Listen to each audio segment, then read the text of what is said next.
வணக்கம். டெட்டில் கேட்கக்கூடிய இம்பார்ட்டண்டான தமிழ் கொஸ்டின் தான் பார்க்க போகிறேங்க. உங்களுக்கு பிடிச்சிருந்துச்சி அப்படின்னாக்கா லைக் பண்ணுங்கள், கமெண்ட் பண்ணுங்கள், சப்ஸ்கிரைப் பண்ணுங்கள். ஃபஸ்ட்டு கொஸ்டின், இவர் யார்? காந்திய கவிஞர் என்று அழைக்கப்படுபவர். தமிழகத்தின் முதல் அரசவை கவிஞராக விளங்கியவர். ஆன்சர் ஆப்ஷன் ஏ, நாமக்கல் கவிஞர். நெக்ஸ்ட்டு, பகுத்தறிவு கவிராயர் என்று புகழப்படுபவர் யார்? Answer option b, Udumalai Narayana Kavi. திராவிட நாட்டின் வானம்பாடி முடியரசன். தமிழகத்தின் வேர்ட்ஸ்வர்த் சொல்கிறது வாணிதாசன். சுரதா உவமை கவிஞர் சுரதான்னு சொல்லுவாங்க. நெக்ஸ்ட்டு, பேசப்படுவதும் கேட்கப்படுவதுமே உண்மையான மொழி, எழுதப்படுவதும் படிக்கப்படுவதும் அடுத்த நிலையில் வைத்து கருதப்படும் மொழியாகும் என்று கூறியவர் யார்?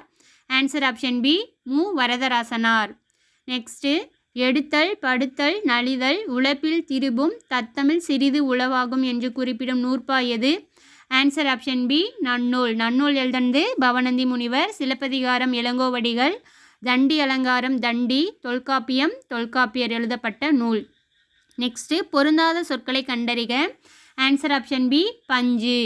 பாக்கு பாட்டு பத்து இது எல்லாமே வன்தொடர் குற்றியல் உகரம். பஞ்சு அப்படிங்கிறது மென்தொடர் குற்றியல் உகரத்துக்கு உண்டானது. ஸோ அதுதான் பொருந்தாதது.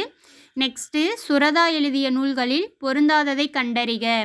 ஆன்சர் ஆப்ஷன் பி, பூங்கொடி. பூங்கொடி எழுதுனது முடியரசன். தேன்மொழி, அமுதும் தேனும், துறைமுகம் முதலிய நூல்களை சுரதா எழுதியிருப்பாங்க. இது உங்களுக்கான கேள்வி.